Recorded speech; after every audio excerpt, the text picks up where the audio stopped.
É fácil entender por que o governo Collor caiu. Meu patrãozinho aqui, ó, na futura casa da Dinda, vai ser aqui a casa da Dinda.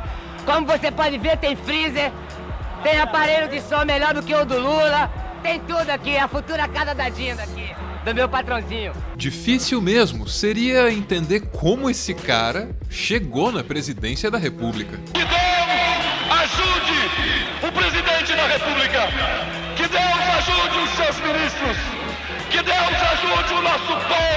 Essa é uma história sobre promessas que cumpre uma promessa. Porque já faz um tempo que a gente prometeu pra vocês que ia falar sobre 1989.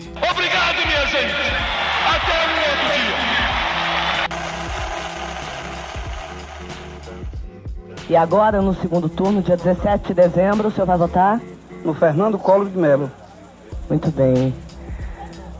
É isso aí, minha gente. É assim que ele fala, não é?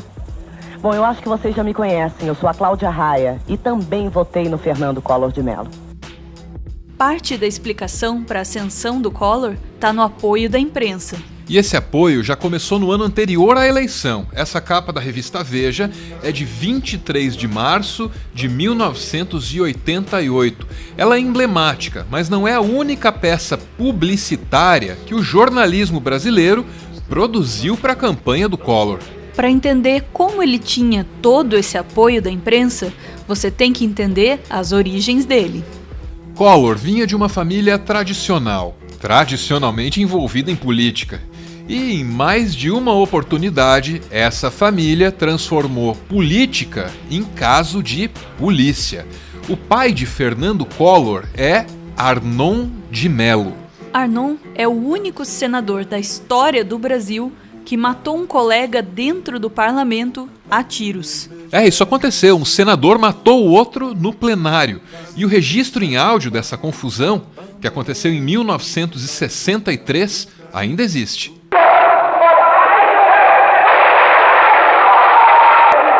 guardas retirem do plenário o senhor senador Silvestre Péricles e solicito que também façam o mesmo com o senhor senador Arnon de Mello. A história dos tiros disparados por Arnon de Mello não vem ao caso agora. Tudo que você precisa saber agora é que ele queria matar um cara que era um inimigo local dele lá, chamado Silvestre Péricles, também senador. Só que aí, o Arnon de Mello, pai do Collor, errou os tiros e acabou acertando um outro senador chamado José Cairala, que era do Acre e não tinha absolutamente nada a ver com a história. O fato é que o pai do Fernando Collor contou com ampla defesa da imprensa até mesmo quando matou um senador dentro do plenário. E essa defesa tinha uma razão de ser. Arnon era o dono das Organizações Arnon, um conglomerado de mídia que incluía jornais, emissoras de rádio e até a afiliada local da TV Globo. Sendo um afiliado da Globo, Arnon foi defendido por um editorial do jornal O Globo. A democracia, apesar de ser o melhor dos regimes políticos, dá margem quando o eleitorado se deixa enganar ou não é bastante esclarecido. Aqui o povo de um só estado coloque na mesma casa legislativa um primário violento, como o senhor Silvestre Péricles, e um intelectual, como o senhor Arnon. Para pensar nesse texto. O intelectual é o cara que saca a arma. Já o primário violento é o que quase tomou os tiros. A argumentação é toda loucona e só faz sentido quando você lembra que o Arnon era afiliado das Organizações Globo. O filho dele, Fernando, herdou tudo isso. Essa foto foi tirada pelo próprio Roberto Marinho numa visita a Fernando Collor. A foto era boa, mas para ajudar um membro da família Mello, Roberto Marinho iria muito mais longe.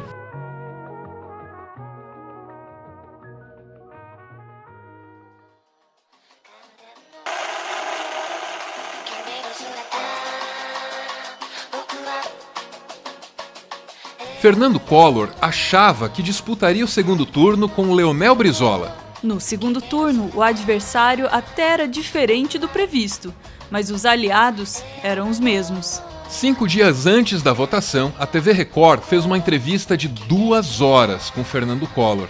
Essa entrevista foi no programa Ferreira Neto. Chegou a ser vista por 800 mil pessoas só em São Paulo. Consta que por trás das câmeras, o apresentador fazia gestos com as mãos, incentivando o entrevistado a aumentar ou a diminuir o tom, orientando, ajudando mesmo o candidato. Essa entrevista era mais uma peça publicitária, mas deixou um registro importante. Foi nessa ocasião que Collor disse que o adversário dele poderia confiscar a poupança dos brasileiros. Aí, depois de dizer isso, veio a última grande atração midiática antes da eleição de 89, o debate na TV Globo. A Rede Globo tentou ajudar. Uma versão editada do debate foi exibida nos jornais da emissora posteriormente, junto com pesquisas sobre o desempenho dos candidatos naquele confronto. A edição desse debate continua sendo um dos momentos mais vexaminosos do jornalismo brasileiro. O caso é citado até hoje nos cursos de jornalismo. Em um documentário, a BBC denunciou a fraude comunicacional e entrevistou profissionais da alta hierarquia do jornalismo da Globo. Profissionais que se viram contrariados, num nível ético, num nível moral e num nível técnico. O resumo do debate foi alterado pelo Alberico Souza Cruz e pelo Ronald Carvalho. Na essência, não houve aqueles critérios básicos que nortearam a edição da manhã. E ficou uma coisa totalmente desbalanceada, o que eu chamo, ficou uma peça publicitária e não um resumo de um debate. Eu, quando fui conversar com o dono da empresa, o Dr. Roberto Marinho, eu disse a ele que eu não vi esse compasso. Se eu tivesse visto, teria impedido que fosse pro ar. A Rede Globo foi infeliz, fez uma edição burra, porque não precisava ser burra. Por haver protestado publicamente sobre o resumo da noite, Pinheiro foi demitido. E por haver protestado em particular, Nogueira, chefe do Departamento de Jornalismo da Globo há 22 anos, foi aposentado. Foi substituído por Alberico Souza Cruz, o responsável pela edição do resumo da noite. Mais tarde, a imprensa brasileira descobriria que apoiar o candidato Collor era bem mais fácil que apoiar o presidente Collor. Assim que tomou posse, ele anunciou um plano econômico com o grande objetivo de combater a inflação. Nesse plano, Collor faria exatamente aquilo que disse que não faria. Confiscou todos os depósitos das cadernetas de poupança acima de 50 mil cruzados novos. Esses confiscos que o plano está promovendo sobre a poupança privada não vai desestimular novos investimentos, trazendo consequências desastrosas sobre o nível de emprego e o agravamento dos problemas sociais? Vocês pensaram, tiveram preocupação com esse impacto sobre a economia? Primeiro, eu não usaria a palavra confisco para caracterizar o que está sendo proposto. Nada está sendo confiscado. Todos os ativos que um cidadão tem, ele terá, daqui a 18 meses, corrigido monetariamente, acrescido de 6% de juros. O governo prometia devolver o dinheiro 18 meses depois, só que ninguém acreditava nisso. A história do confisco da poupança no governo Collor está bem resumida nesse livro aqui, que também reúne outras histórias de outros presidentes que fizeram o exato oposto do que disseram que fariam. E esse livro do Chico Otávio e da Cristina Tardáguila ajuda a colocar essa história em perspectiva. No Brasil de 1989, não havia problema mais grave que a inflação, que batia na casa dos 37% ao mês. Você comprava o seu café da manhã e, na hora de comprar o jantar, os preços já tinham sido remarcados. Era um cenário caótico e que agravava as questões sociais. Collor precisava prometer acabar com a inflação. E foi isso que ele fez. Ele prometeu. O Brasil não aceita mais derrotas. Agora é vencer ou vencer. Collor também precisava criar medo em torno da figura do adversário dele, e por isso ele disse que, se eleito, o Lula faria o confisco das poupanças. Ser moderno, minha gente, não é querer tomar o dinheiro que você consegue com sacrifício depositar na sua caderneta de poupança. Ser moderno não é ficar com o dinheiro que é fruto de um trabalho suado e sacrificado, como quer o outro candidato. Mas isso era o Collor em público. Aqui você descobre que nas conversas com os assessores da campanha, o Collor já falava em mexer no dinheiro privado desde setembro de 1989. Quer dizer, ele estava mentindo na campanha. Ser moderno, minha gente, é respeitar a poupança. A poupança é sagrada. O que justifica o título. De fato, você foi enganado. Mas não tem nada engraçado nessa história. Na vida privada das pessoas, o confisco da poupança teve um efeito pra lá de dramático. E esse mesmo livro conta uma história que vai ajudar você a entender a gravidade do que foi o confisco das poupanças no governo Collor. Em 23 de abril de 1989, o major reformado do Exército, Dorvalino Siqueira Duarte, de 70 anos, escreveu uma carta de despedida dizendo que o governo o havia levado à falência, deixando sua família na miséria e que não lhe restava alternativa senão morrer.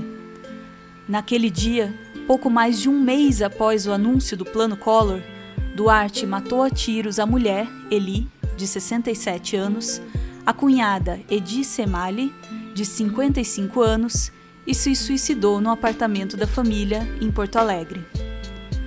A empregada da casa, Eni Rocha dos Santos, encontrou os corpos ensanguentados e disse à imprensa que o patrão andava desesperado desde o bloqueio determinado por Zélia Cardoso de Mello, que era a ministra da Economia do governo Collor.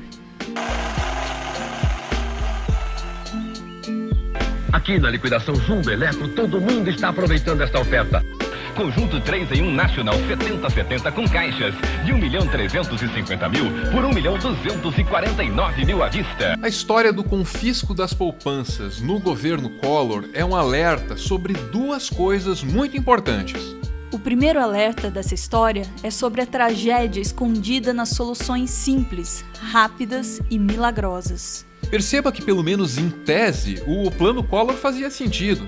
Inflação é preço subindo. Os preços sobem porque tem muito dinheiro circulando. Como acabar com a inflação? É óbvio, é simples. É só tirar o dinheiro das pessoas. Por isso que eu digo, o plano é muito simples. Quer dizer, diferentemente dos outros, em que tinha tablita, tinha conversão, tinha um índice diferente, outro índice que mudou e o vetor e sumiu com um pedaço da inflação, esse não tem nada disso. Na prática, a coisa foi bem diferente.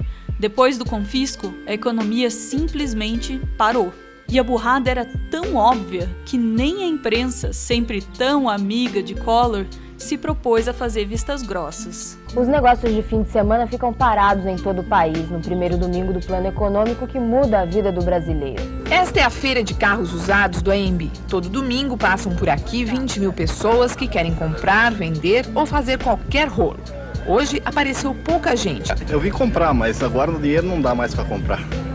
50 mil cruzeiros não dá para comprar só uma bicicleta agora. O segundo alerta é sobre a retórica nacionalista, sobre a instrumentalização do medo de uma ideologia. Geralmente, esse discurso é usado por quem não tem nada para propor. No dia 17 nós vamos dar um não definitivo à bagunça baderna, ao caos, à bandeira vermelha. Vamos dar sim à nossa bandeira, essa que está aqui, a bandeira do Brasil. A bandeira verde, amarela, azul e branca.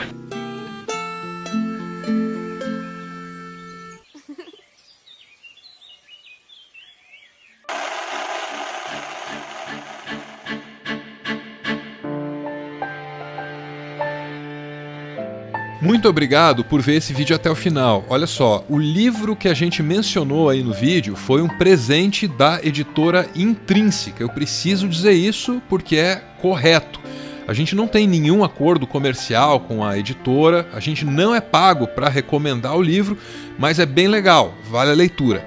Outra dica que eu dou nesse sentido é esse livro aqui, chama Notícias do Planalto, do Mário Sérgio Conte, trata do mesmo assunto. Esse aqui eu não ganhei, esse aqui eu comprei num sebo e comprei há muito tempo atrás. O Meteoro é mantido graças a uma campanha de financiamento coletivo.